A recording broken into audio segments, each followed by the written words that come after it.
নামাজের চেয়েও, রোজার চেয়েও, দান খয়রাতের চেয়েও একটা বড় ইবাদত আছে। এটা কি আমি কি তোমাদের বলবো না? সাহাবারা তো অবাক, নামাজের চেয়েও বড় ইবাদত, রোজার চেয়েও বড়, দানের চেয়েও বড়। ক্বালু বালা ইয়া রাসূলুল্লাহ।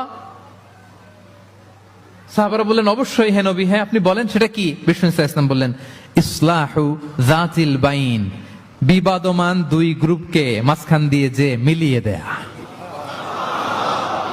নামাজের চেয়েও বড়, রোজার চেয়েও, সাদাকার চেয়েও বড়, মিলায়া দেওয়া। আমরা মনে করি সেজদা দিতে দিতে কপালে দাগ ফেলে দিছি, এটাই তো বড় ইবাদত। এটা তো নিঃসন্দেহে বড় ইবাদত।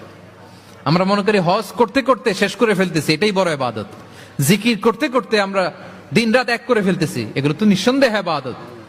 কিন্তু দুই ভাই বিবাদমান দুই গ্রুপের মধ্যে আপনি যদি মিলিয়ে দেন, এগুলো নফল রোজা, নফল দান, নফল সালাতের চেয়েও বেশি সওয়াবের কাজ। পড়েন সুবহানাল্লাহ।